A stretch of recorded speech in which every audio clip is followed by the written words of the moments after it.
Hello everyone, welcome to हमर छत्तीसगढ़। आज 21 जुलाई 2020 है और आज का जो मोस्ट करंट अफेयर्स है छत्तीसगढ़ का, वर्ल्ड का, वो मैं इस वीडियो में आप लोग के बीच डिस्कस करूंगा। तो वीडियो को लास्ट तक देखेंगे। ओके, तो चलिए शुरू करते हैं छत्तीसगढ़ का करंट अफेयर्स, वर्ल्ड का करंट अफेयर्स। ओके, तो पहला क्वेश्चन है फ्रेंड्स आप लोग के सामने, हमारे छत्तीसगढ़ में कहां पर सांकेतिक गोबर खरीदी केंद्र बनाया गया था? कहां पर बनाया गया था? तो इसका सही उत्तर हो जाएगा अ वाला, यानी कि सीएम हाउस। सीएम हाउस में सांकेतिक गोबर खरीदी केंद्र बनाया गया था। ओके, तो ये आने वाले जितने भी एग्जाम है हमारे छत्तीसगढ़ के, ठीक है, जैसे कि सीजीपीएससी, सीजीएफएम या कोई भी एग्जाम हो छत्तीसगढ़ के, सभी के लिए इम्पोर्टेंट है। तो आपको याद रखना है सांकेतिक गोबर खरीदी केंद्र सीएम हाउस में बनाया गया था। ओके, कब? गोबर जो है, गोबर का जो हुआ था न्याय धन योजना हुआ था। ठीक है, क्या हुआ था? गोधन न्याय योजना। इसका जब शुभारंभ हुआ कल 20 तारीख को, ठीक है, पिछले कल में 20 तारीख को जब शुभारंभ हुआ गोधन न्याय योजना का, तब सांकेतिक गोबर खरीदी केंद्र बनाया गया सीएम हाउस पे। ओके, तो आपको याद रखना है आने वाले जितने भी कंपटीशन एग्जाम है हमारे छत्तीसगढ़ के लिए, ठीक है, किसी न किसी एग्जाम में आपको ये क्वेश्चन जो है देखने को मिलेगा, तो आपको याद रखना है, भूलना नहीं है। तो इसके बारे में बात करते हैं। सीएम भूपेश बघेल ने छत्तीसगढ़ के राजकीय वन पशु वन भैंसा के चित्र का भी अनावरण किया। ठीक है, तो आपको ये भी याद रखना है कि वन भैंसा जो हमारे छत्तीसगढ़ की राजकीय पशु है, ठीक है, इनका जो चित्र है उनका अनावरण किया कौन?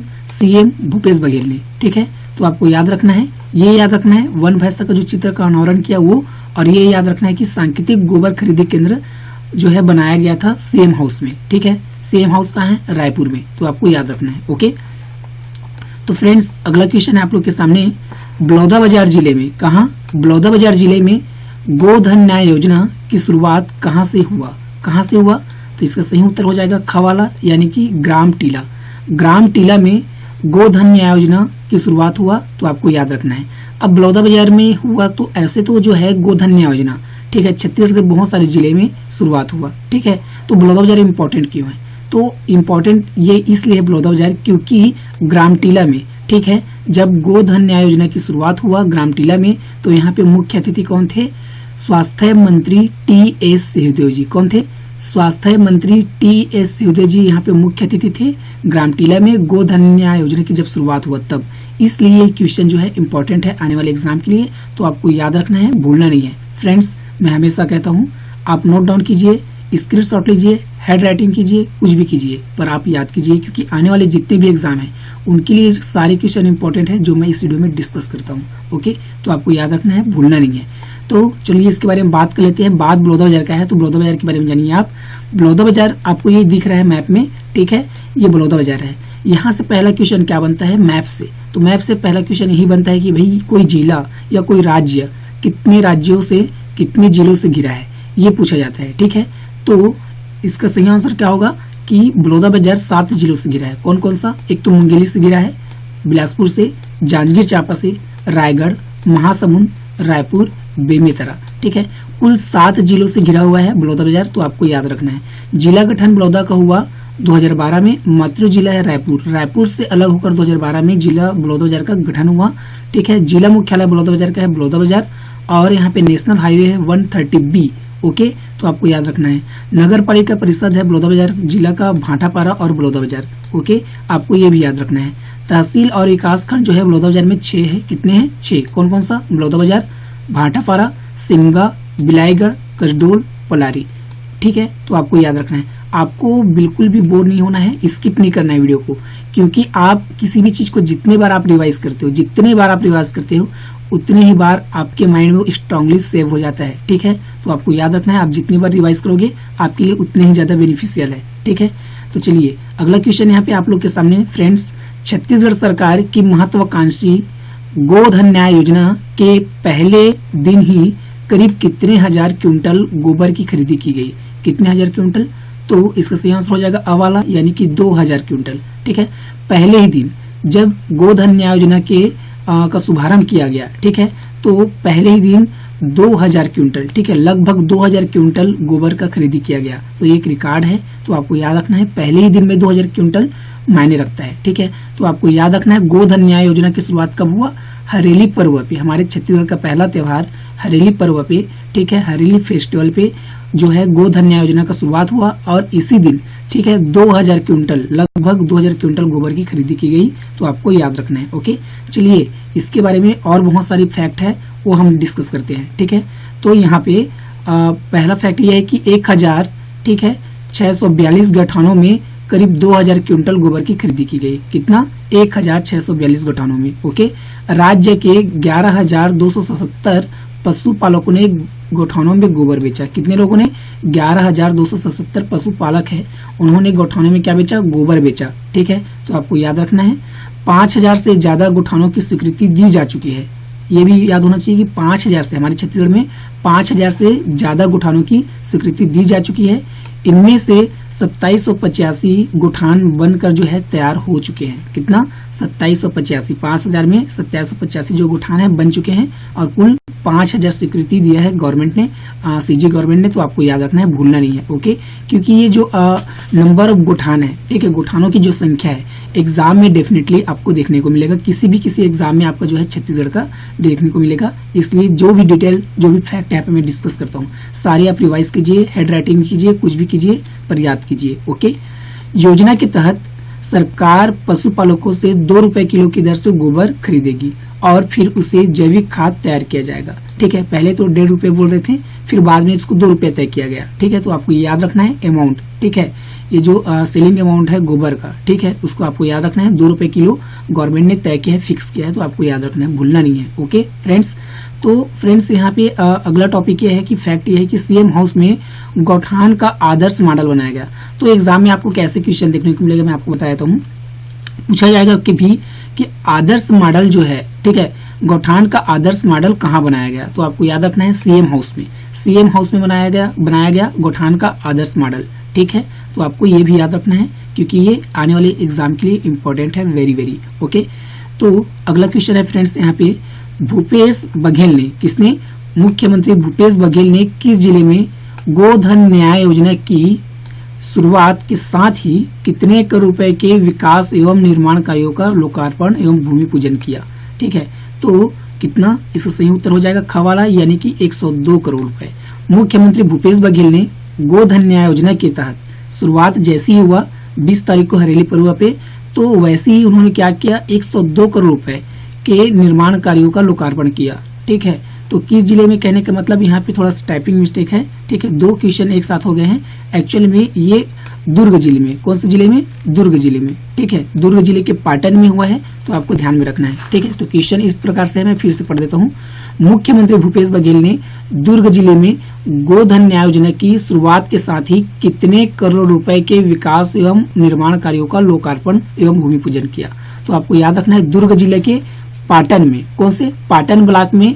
ठीक है, गोधन न्याय योजना के तहत जैसी शुरुआत हुआ, ठीक है, 102 करोड़ रुपए का जो है विकास एवं निर्माण कार्यों का लोकार्पण किया एवं भूमि पूजन किया। ठीक है, तो फ्रेंड्स कहीं कहीं पे मिस्टेक हो जाता है, टाइपिंग मिस्टेक जल्दबाजी में, क्योंकि करंट अफेयर्स बनाने में काफी मेहनत लगता है, तो कहीं पे मिस्टेक हो जाता है। ठीक है, तो इग्नोर कीजिएगा, और जहाँ पे मिस्टेक होता है मैं वहाँ पे क्लियर भी तो कर देता हूँ। ठीक है, तो चलिए यहाँ पे क्लियर हो गया कि भाई दुर्ग जिले में, ठीक है, 102 करोड़ रुपए का जो है विकास एवं निर्माण कार्यों को लोकार्पण किया मुख्यमंत्री भूपेश बघेल ने। अब ये अमाउंट आपको याद रखना है क्योंकि ये अमाउंट पूछा जाता है एग्जाम में। ठीक है, जो पैसे होते हैं जो कार्य में लगते हैं, गवर्नमेंट के जो कार्य में लगते हैं उसको पूछे जाते हैं एग्जाम में, तो उसको याद रखना है। और वैसे तो बहुत सारे जो है विनिर्माण होते हैं, लेकिन ये इंपॉर्टेंट क्यों है? ये इसलिए इंपॉर्टेंट है क्योंकि ये कुछ दिन हुए हैं गोधन न्याय योजना, इन्हीं के साथ इसको किया गया है। ठीक है, इसका यूज जो किया गया है 102 करोड़ रुपए का, ठीक है, लोकार्पण किया गया है, भूमि पूजन किया गया है किस दिन? गोधन न्याय योजना के दिन। इसलिए गोधन न्याय योजना के साथ जो भी संलग्न है, ठीक है, इनके साथ जो भी बिलोंग करता है, जो भी क्वेश्चन, वो सारे इंपॉर्टेंट है, इसलिए ये आपको अमाउंट याद रखना है। ओके चलिए इसके बारे में अधिक जानते हैं। लगभग 85 करोड़ रुपए की लागत वाले लगभग 85 करोड़ रुपए की लागत वाले 435 कार्यों के भूमि पूजन तथा 16 करोड़ रुपए लागत वाले 178 विकास एवं निर्माण कार्यों का लोकार्पण शामिल है। मुख्यमंत्री ने ग्राम सिकोला, ठीक है, ये ग्राम सिकोला आपको याद रखना है, ग्राम सिकोला में पथ वृक्षारोपण का लोकार्पण भी किया। तो ये आपको ग्राम सेकुला आपको याद रखना है, ठीक है, कॉमनली, क्योंकि ये एग्जाम में पूछा जा सकता है। ओके, अगला फैक्ट ये है कि राजीव गांधी किसान योजना की शुरुआत भी की गई, ठीक है। तो आपको ये भी याद रखना है कि जो है हुआ जब गोधन न्याय योजना का शुरुआत हुआ, उनके साथ ही राजीव गांधी किसान योजना की भी शुरुआत की गई, जिसके तहत किसानों के खातों में जो है 5750 करोड़ रुपए अदान से सहायता के रूप में सीधे अंतरित किए जा रहे हैं, ठीक है। तो ये राजीव गांधी किसान न्याय योजना कुछ दिन पहले किया गया था, आपको याद रखना है, ठीक है, कुछ दिन पहले किया था। इसको बस यहाँ पे मैं रिवाइज करा रहा हूँ, ठीक है। अभी तो हुआ कि गोधन न्याय योजना आया, ठीक है, उनके पहले क्या आया था, राजीव गांधी किसान न्याय योजना आया था, जिसके तहत क्या किया था, किसानों के जो फंड है उसमें 5750 करोड़ रुपए अदान सहायता के रूप में सीधे अंतरित किए गए थे, डायरेक्ट उनके अकाउंट में डाले गए थे, ठीक है। तो योजना पहले आया था, किसके पहले आया था, गोधन न्याय योजना के पहले आया था। ओके, इनमें से पहली किस्त के 1500 करोड़ रुपए की योजना की शुरुआत के ही दिन अंतरित किए जा चुके हैं। दूसरी किस्त जो है राशि अगस्त माह में जारी की जाएगी, ठीक है। तो आपको ये जो मंथ है अगस्त माह, ये आपको रखना है याद, क्योंकि अगर एग्जाम अगस्त और जुलाई के महीने में आ गया, ठीक है, बीच में, तो ये जो है पूछा जा सकता है कि भाई अगला जो टर्म है, अगली किस्त जो है दूसरी किस्त, ठीक है, कब इसका जारी किया जाएगा, तो अगस्त माह में, ये आपको याद रखना है, ठीक है। साथ ही अमाउंट जब पहली बार इसको अंतरित किया गया, मतलब पहली बार जब किसानों के खातों में अमाउंट डाला गया, तो ये अमाउंट आपको याद रखना है 1500 करोड़ रुपए था, ठीक है, ये आपको याद रखना है, क्योंकि छोटी छोटी जो होती है वो बड़े बड़े क्वेश्चन बनते हैं, ठीक है, तो आपको याद रखना है, इग्नोर नहीं करना है। तो अगला टॉपिक यह है कि वर्मी कंपोस्ट को 8 रुपए प्रति किलो की दर से सरकार द्वारा खरीदा जाएगा। तो वर्मी कंपोस्ट जो बना हुआ तैयार हुआ जो वर्मी कंपोस्ट है, उसको 8 रुपए प्रति किलो की दर से सरकार द्वारा खरीदा जाएगा, और गोबर को 2 रुपए किलो के, ठीक है। तो आपको याद रखना है। प्रदेश के सभी 11,630 ग्राम पंचायतों और सभी 20,000 गाँवों में गौठान निर्माण का लक्ष्य रखा गया है, ठीक है। तो ये आपको याद रखना है, ये जो एग्जाम के लिए वेरी वेरी इंपॉर्टेंट है कि भाई कितने हैं, मान लीजिए छत्तीसगढ़ में कितने ऐसे ग्राम पंचायत है, तो जहाँ पे जो है गौठान निर्माण का लक्ष्य टारगेट गवर्नमेंट ने रखा है, तो 11,630, और अगर आपको पूछ दिया जाए गांव तो कितना होगा, 20,000, ठीक है। ये टारगेट है, जो गवर्नमेंट का टारगेट होता है एग्जाम में मोस्टली पूछे जाते हैं, इसलिए मैं सारे यहाँ पे डिस्कस कर रहा हूँ, सारे इंपॉर्टेंट है, इसलिए आप नोट डाउन कीजिए, हेड राइटिंग कीजिए, कुछ भी कीजिए, याद कीजिए। ओके फ्रेंड्स, तो चलिए जाते हैं नेक्स्ट क्वेश्चन पे। नेक्स्ट क्वेश्चन ये है कि आपके सामने की गोधन न्याय योजना का किस प्रसिद्ध सैंड आर्टिस्ट ने पुरी में समुद्र तट पर इस योजना की आकर्षक कलाकृति उकेर कर मुख्यमंत्री को इसके लिए बधाई दी, ठीक है। तो देखो, एक तो गोधन न्याय योजना जो है हमारे जो छत्तीसगढ़ का योजना है, ठीक है।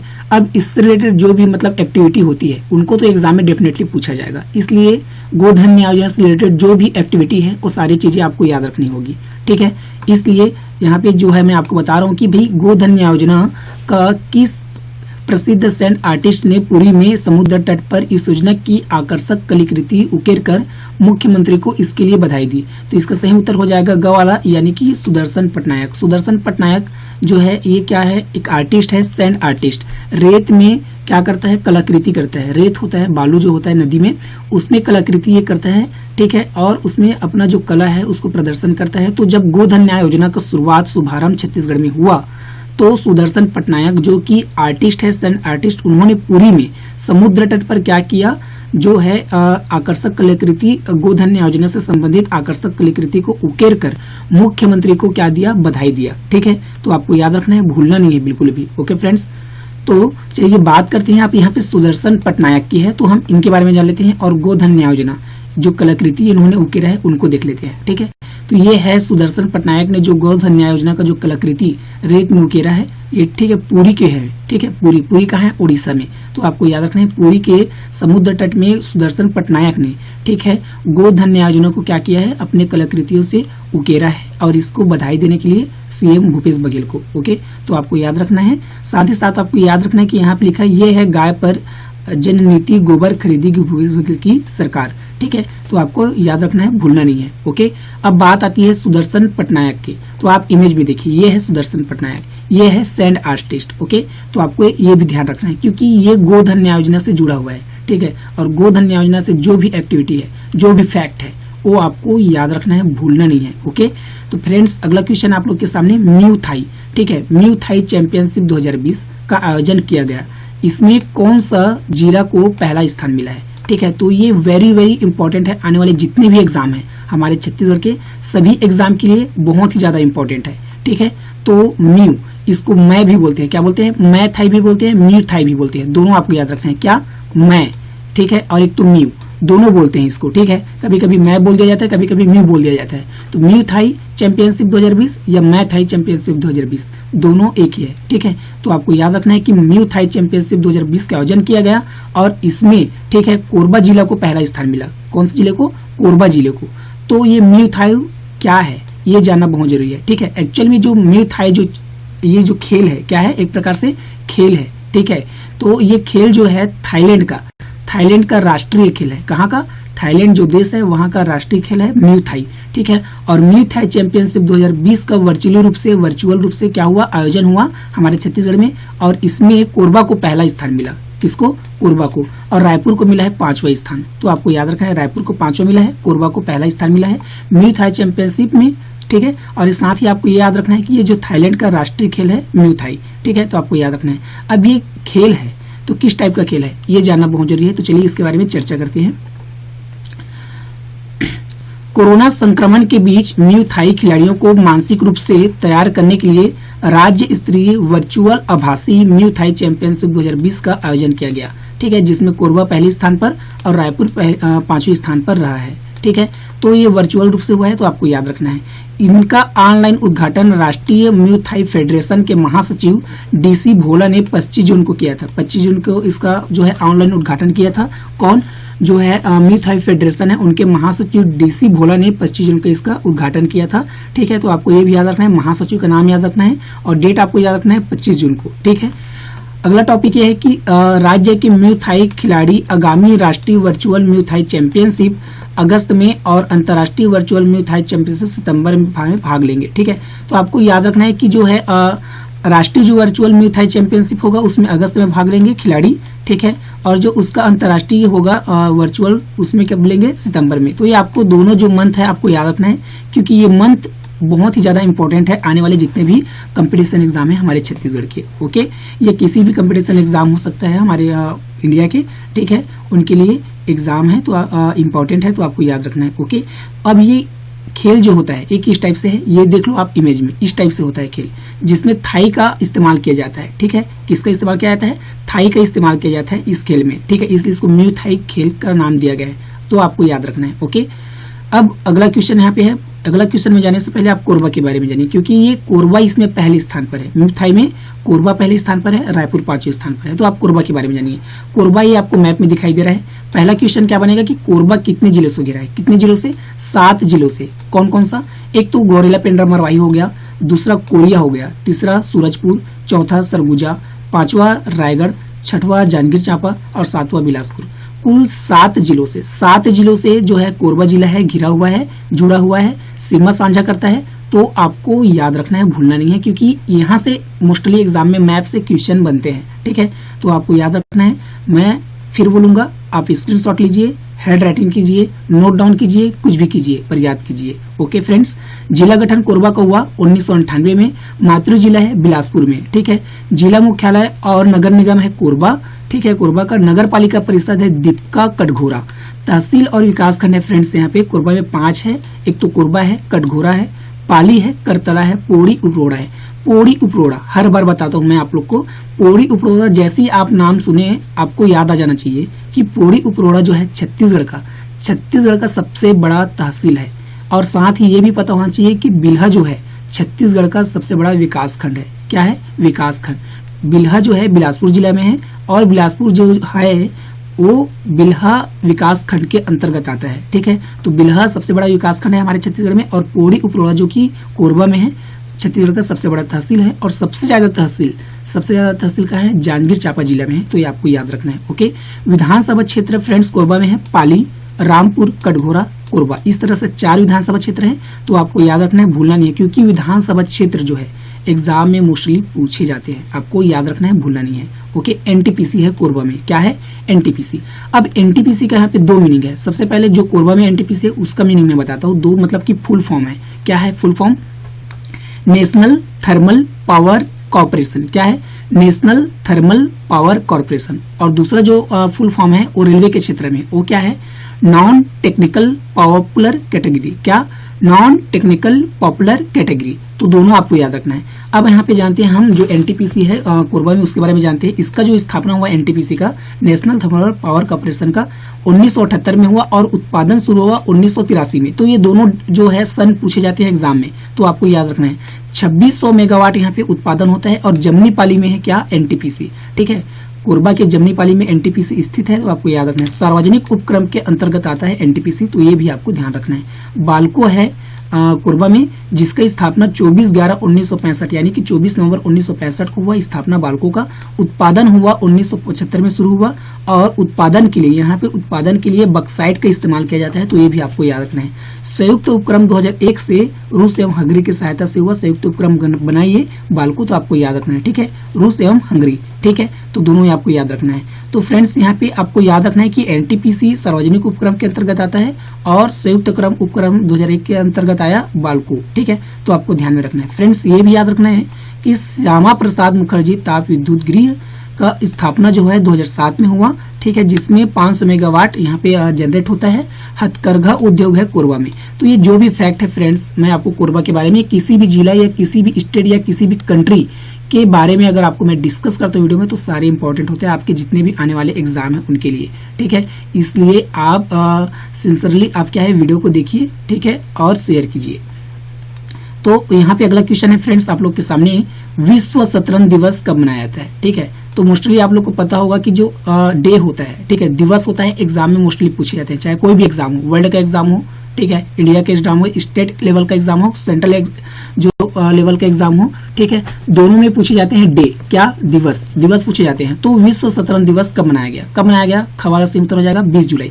20 जुलाई को मनाया गया विश्व शतरंज दिवस, ठीक है। अब इसको मनाता कौन है, अब भाई इसको मनाता क्यों है, माइंड में क्वेश्चन तो ये आना चाहिए। तो इसको मनाता है यूनाइटेड नेशन, कौन, यूनाइटेड नेशन इसको मनाता है, संयुक्त राष्ट्र इसको मनाता है विश्व शतरंज दिवस, ठीक है। अब कब से मनाया जा रहा है इसके बारे में चर्चा करते हैं, तो चलिए नीचे पढ़ते हैं, ओके। यह दिन 1924 पेरिस में की गई अंतर्राष्ट्रीय शतरंज महासंघ की स्थापना को चिन्हित करने के लिए हर वर्ष 20 जुलाई को शतरंज दिवस के रूप में मनाया जाता है, ठीक है। तो 1924 में पेरिस में अंतर्राष्ट्रीय शतरंज महासंघ का स्थापना हुआ और इसी को चिन्हित करने के लिए, याद करने के लिए 20 जुलाई को शतरंज दिवस के रूप में मनाया जाता है, ओके। तो आपको याद रखना है, ठीक है। साथ ही आपको याद रखना है कि इसको मनाता कौन है, यूनाइटेड नेशन, ठीक है, संयुक्त राष्ट्र, ये भी आपको याद रखना है।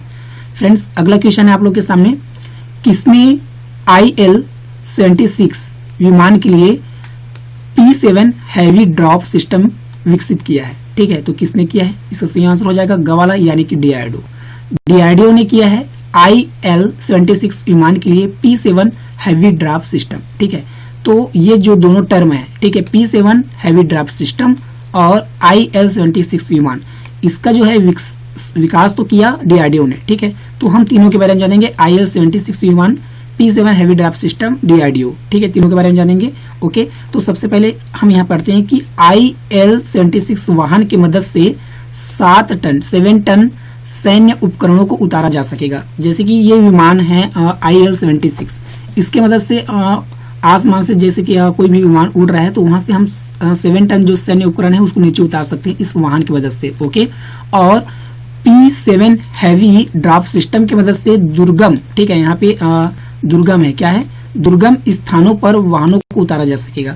तो ये जो P7 हैवी ड्रॉप सिस्टम है, ड्रॉप मतलब कि ड्रॉप करना, ठीक है। तो P7 हैवी ड्रॉप सिस्टम की मदद से हम क्या कर पाएंगे कि जो है वाहन है, ठीक है, वाहन है उसको ऐसे स्थान पर उतारा जा सकेगा जहां पे संभव नहीं है, ऐसे जगह पे भी उतारा जा सकेगा, ठीक है, ठीक है। तो ऐसे वाहन, कौन सा वाहन, जो सैन्य से संबंधित हो, कैसे, सैन्य से संबंधित हो, ओके। तो अब बात आती है डीआरडीओ। डीआरडीओ का फुल फॉर्म क्या है, defence research and development organisation. Friends आपको याद रखना होगा, किसी भी शॉर्ट फॉर्म का फुल फॉर्म एग्जाम में पूछा जाता है मोस्टली, ठीक है। ऐसे फुल शॉर्ट फॉर्म जो गवर्नमेंट से बिलोंग करता है, ठीक है, उसका फुल फॉर्म तो आपको पूछा ही जाता है एग्जाम में। तो आपको याद रखना है डीआरडीओ का फुल फॉर्म होता है defence research and development organisation. Establish यानी कि स्थापना हुआ डीआरडीओ का 1958 में। हेडक्वार्टर है न्यू दिल्ली में, ठीक है। हेडक्वार्टर एस्टेब्लिश डे सन आपको एग्जाम में देखने को मिलेगा, बिल्कुल डेफिनेटली, ओके। चेयरमैन है प्रेजेंट टाइम में जी सतीश रेड्डी, तो ये भी आपको याद रखना है। तो फ्रेंड्स ये हो गया डीआरडीओ की जानकारी, आपको अच्छा लगा होगा तो वीडियो को क्या कीजिए, लाइक कीजिए, शेयर कीजिए। ओके, तो चलिए अगले क्वेश्चन यहाँ पे है फ्रेंड्स, कौन सा राज्य वेस्ट टू एनर्जी, ठीक है, वेस्ट टू एनर्जी नामक पहल के तहत कचरे से बिजली बनाएगा। ठीक है, तो देखिए क्वेश्चन कितना इंपॉर्टेंट है, कौन सा राज्य वेस्ट टू एनर्जी नामक पहल के तहत कचरे से बिजली बनाएगा। जब कचरा से बिजली बन रहा है, क्वेश्चन वहीं पे इंपॉर्टेंट बन गया। ठीक है, तो कचरा से बिजली बनाना बहुत अच्छी पहल है, बहुत बड़ी पहल है। ठीक है, तो कौन सा राज्य है, खवाला से उत्तर हो जाएगा उत्तराखंड। उत्तराखंड राज्य क्या करेगा, वेस्ट टू एनर्जी नामक पहल के तहत कचरे से बिजली बनाएगा। किससे, कचरे से। तो आपको याद रखना है। ठीक है, तो ये बहुत अच्छी पहल है, तो आपको ध्यान में रखना है, वेस्ट टू एनर्जी। ठीक है, इस पहल का नाम आप याद रखिए, उत्तराखंड का नाम आप याद रखिए। अब बात उत्तराखंड की है, तो आप मैप में देखिए उत्तराखंड को, उत्तराखंड आपको यहाँ पे मैप में दिखाई दे रहा है। ठीक है, तो ये उत्तराखंड है। यहाँ से पहला क्वेश्चन ये बनता है कि उत्तराखंड कितने जिलों से घिरा है। ठीक है, कितने जिलों से, तो 2 जिलों से घिरा है। एक तो घिरा है किससे, हिमाचल प्रदेश से, एक तो घिरा है उत्तर प्रदेश से। ठीक है, तो आपको याद रखना है। और 2 कंट्री है, एक चाइना और एक नेपाल, इनसे भी घिरा हुआ है, तो आपको ध्यान में रखना है। ठीक है, कैपिटल यानी कि उत्तराखंड का कैपिटल राजधानी देहरादून है और गैरसैंण है। ठीक है, तो देहरादून कब है, ठीक है, तो देहरादून जो है आपका विंटर में है और गैरसैंण समर में। ठीक है, तो आपको याद रखना है। ओके, चीफ मिनिस्टर यानी कि मुख्यमंत्री है उत्तराखंड का त्रिवेंद्र सिंह रावत और गवर्नर है बेबी रानी मौर्य। ठीक है, तो कैपिटल, चीफ मिनिस्टर, गवर्नर ये आपको याद रखना है। बेसिकली एग्जाम में ये पूछे जाते हैं मोस्टली। ठीक है, तो आपको ध्यान में रखना है। राज्यसभा सीट की संख्या उत्तराखंड में 3 है, लोकसभा सीट की संख्या 5 है, विधानसभा सीट की संख्या 71 है, 71। चीफ जज यहाँ पे है प्रेजेंट टाइम में रमेश रंगनाथन, तो आपको याद रखना है। ठीक है, 9/11/2000 को उत्तराखंड का स्थापना हुआ, तो एक को आपको याद रखना है, इसको भूलना नहीं है। ओके, तो ये तो था फ्रेंड्स उत्तराखंड के बारे में, आपको अच्छा लगा होगा। तो चलिए चलते हैं नेक्स्ट क्वेश्चन पे। ओके, नेक्स्ट क्वेश्चन है आप लोग के सामने, किस भारतीय अभिनेत्री को, किसको, किस भारतीय अभिनेत्री को TIFF का ब्रांड एम्बेसडर बनाया गया। ठीक है, ब्रांड एम्बेसडर। अब ये ब्रांड एम्बेसडर जहां पे आता है एग्जाम के लिए इंपॉर्टेंट हो जाता है क्वेश्चन। ठीक है, बहुत ही ज्यादा इंपॉर्टेंट होता है, क्योंकि मोस्टली हमें एग्जाम में ब्रांड एम्बेसडर का क्वेश्चन देखने को मिलता है। ठीक है, तो किस भारतीय अभिनेत्री को TIFF का ब्रांड एम्बेसडर बनाया गया, तो इसका सही उत्तर हो जाएगा ग वाला, यानी कि प्रियंका चोपड़ा। प्रियंका चोपड़ा को TIFF का ब्रांड एम्बेसडर बनाया गया, तो आपको याद रखना है, ब्रांड एम्बेसडर इंपॉर्टेंट होते हैं एग्जाम के लिए। ओके, अब बात यहाँ पे है TIFF और प्रियंका चोपड़ा दोनों के बारे में जानेंगे, तो चलिए जानते हैं बैक टू बैक। सबसे पहले आप जाने TIFF, इसका फुल फॉर्म होता है टोरंटो इंटरनेशनल फिल्म फेस्टिवल। क्या होता है, टोरंटो इंटरनेशनल फिल्म फेस्टिवल। तो ये आपको याद रखना है फ्रेंड्स, भूलना नहीं है बिल्कुल भी।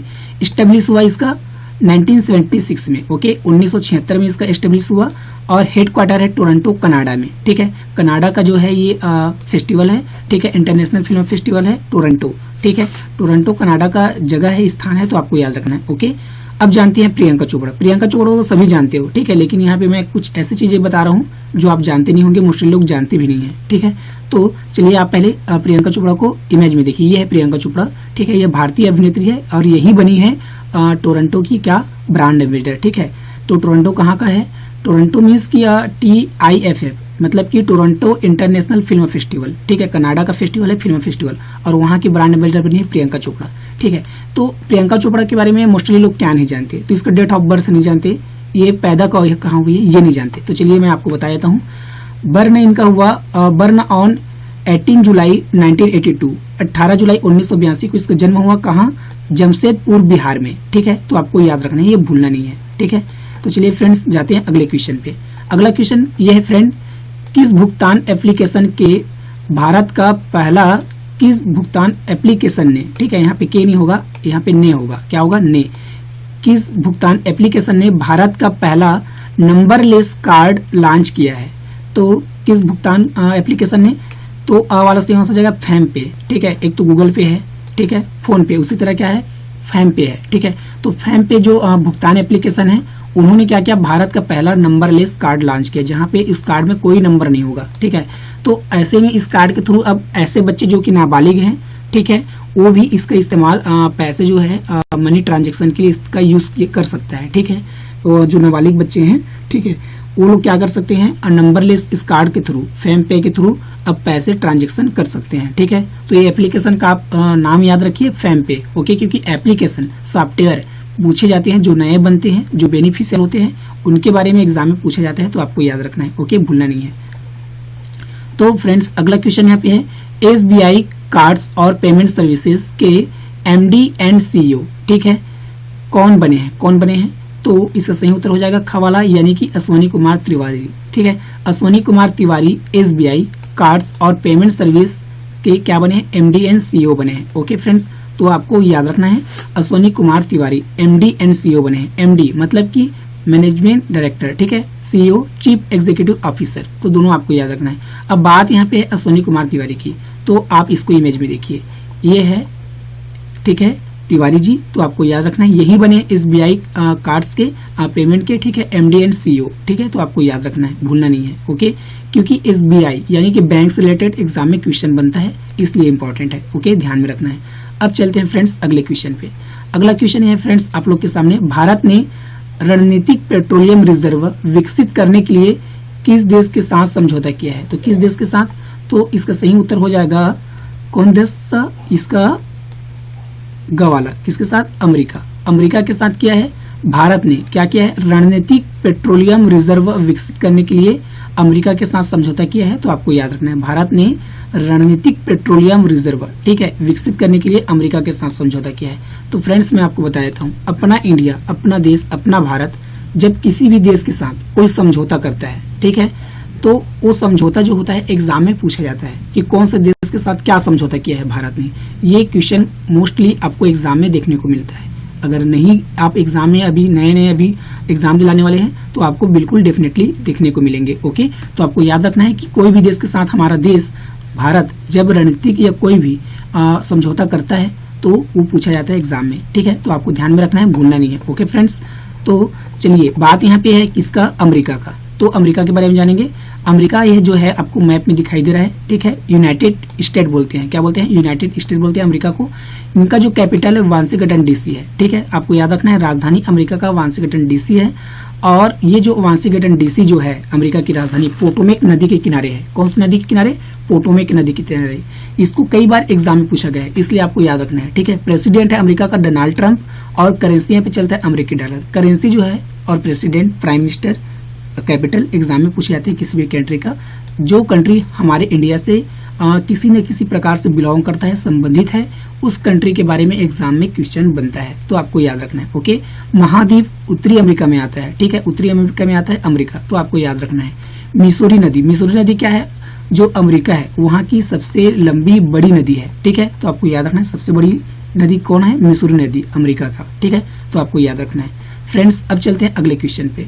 अगला क्वेश्चन यहाँ पे है फ्रेंड्स, किस देश ने 700 मील आजाद पट्टान जल विद्युत परियोजना के लिए चीन के साथ समझौता किया है? तो किस देश ने? तो इसका सही आंसर हो जाएगा अवाला पाकिस्तान। पाकिस्तान जो देश है, ठीक है, हमारा पड़ोसी जो देश है पाकिस्तान, उन्होंने हमारे पड़ोसी देश चीन के साथ समझौता किया है। किस लिए? आजाद पट्टान जल विद्युत परियोजना, ठीक है, तो आपको याद रखना है, भूलना नहीं है। तो ये भी आपको याद रखना है कितना मील? 700 मील, ठीक है, 700 मील आजाद पट्टान जल विद्युत परियोजना के लिए चीन के साथ समझौता किया है पाकिस्तान ने, तो आपको याद रखना है। अब बात यहाँ पे पाकिस्तान और चाइना की है, तो दोनों के बारे में जानेंगे। सबसे पहले आप जानिए चाइना के बारे में। ये है चाइना जो आपको मैप में दिखाई दे रहा है, जिसको मैं मार्क कर रहा हूँ, ठीक है। यहाँ से क्वेश्चन ये बनता है कि भाई कैपिटल क्या है इनका? चाइना का बीजिंग है। प्रेसिडेंट कौन है? Xi Jinping. करेंसी क्या चलता है? रेनमिनबी, ठीक है। तो मैं आपको फिर यहाँ पे रिवाइज करा देता हूँ कि जैसे कि हमारा इंडिया है, ठीक है, अपना देश इंडिया में पैसा और रुपया चलता है, तो चाइना में क्या चलता है? युआन और रेनमिनबी, ठीक है। जैसे कि पैसा हमारे इंडिया में छोटा भाग है और रुपया बड़ा भाग है, ठीक है, उसी तरह से चाइना में युआन जो है छोटा भाग है और रेनमिनबी बड़ा भाग है, ठीक है, तो आपको याद रखना है। ओके, एशिया में आता है, ठीक है, कौन से महाद्वीप में आता है? चाइना एशिया में, अपना भारत भी एशिया में आता है, पाकिस्तान भी एशिया में आता है, ठीक है। यांगत्से, यांगत्से जो नदी है, ठीक है, नदी का नाम है, चाइना की सबसे बड़ी नदी है, साथ ही साथ ये एशिया की सबसे बड़ी नदी है यांगत्से। ओके, तो ये नदी का नाम आपको याद रखना है, भूलना नहीं है, ठीक है। एक क्वेश्चन और, भारत और जो चाइना के बीच में जो रेखा है क्या कहलाता है? मैक मोहर रेखा। क्या? मैक मोहर रेखा, तो आपको भूलना नहीं है फ्रेंड्स, आपको याद रखना है। मैं हमेशा बोलता हूँ आप नोट डाउन कीजिए, हेड राइटिंग कीजिए, स्क्रीनशॉट कीजिए, कुछ भी कीजिए आप, ठीक है, बस आप याद करिए, क्योंकि जितने भी चीजें यहाँ पे वीडियो में मैं डिस्कस कर रहा हूँ सारी के सारी इंपॉर्टेंट है। आने वाली जितनी भी एग्जाम है, चाहे कोई भी एग्जाम हो, स्टेट लेवल का हो, सेंट्रल लेवल का हो, सभी के लिए इंपॉर्टेंट है, तो आपको याद रखना है। ओके, तो फ्रेंड्स अब चलिए पाकिस्तान के बारे में जानिए। पाकिस्तान आपको यहाँ पे मैप में दिखाई दे रहा है, ठीक है। पाकिस्तान और भारत के बीच में जो रेखा है उसको क्या कहते हैं? रेड क्लिफ रेखा। क्या? रेड क्लिफ रेखा। और पाकिस्तान और अफगानिस्तान के बीच में जो रेखा बनता है उसको क्या बोलते हैं? डुरंड रेखा। ओके, तो इसको भी आपको याद रखना है। राजधानी है फ्रेंड्स पाकिस्तान का इस्लामाबाद, राष्ट्रपति है आरिफ अलवी, प्रधानमंत्री है इमरान खान और मुद्रा चलता है यहाँ पे रूपी। तो मुद्रा करेंसी डेफिनेटली एग्जाम में पूछे जाते हैं, मोस्टली पूछे जाते हैं, तो आपको याद रखना है, भूलना नहीं है। ओके, तो फ्रेंड्स अगला क्वेश्चन यहाँ पे है, रोज क्रिस्टीन ओसुका रेपांडा। कौन? रोज क्रिस्टीन ओसुका रेपांडा किस देश की पहली महिला प्रधानमंत्री बनी है? ठीक है, तो देखिए नाम कितना डिफिकल्ट है, बहुत ही ज्यादा। तो आप इसको 2-3 बार हैंड राइटिंग कीजिए, ठीक है, फिर इसको क्या हो जाएगा, हैंड राइटिंग करेंगे तो इसमें जो है आपको याद हो जाएगा अच्छे से, ठीक है। हैंड राइटिंग कीजिए तो आपको याद हो जाएगा। रोज क्रिस्टीन ओसुका रेपांडा किस देश की पहली महिला प्रधानमंत्री? किस देश की? तो खा वाला उत्तर हो जाएगा गैबन, ठीक है। गैबन जो एक कंट्री है, एक देश है, ठीक है, इस देश की पहली, ठीक है। अब यहाँ पे आया पहला, तो मैं आपको हमेशा बोलता हूँ जहां पे पहला वाला टर्म आया, क्या, जहां पे पहला लगा वहां पे क्वेश्चन जो है इंपॉर्टेंट हो जाता है एग्जाम के लिए। तो आपको याद रखना है पहली महिला बनी है, ठीक है, पहली महिला प्रधानमंत्री बनी है गैबन की। कौन? रोज क्रिस्टीन ओसुका रेपांडा। ओके, तो आपको याद रखना है, भूलना नहीं है।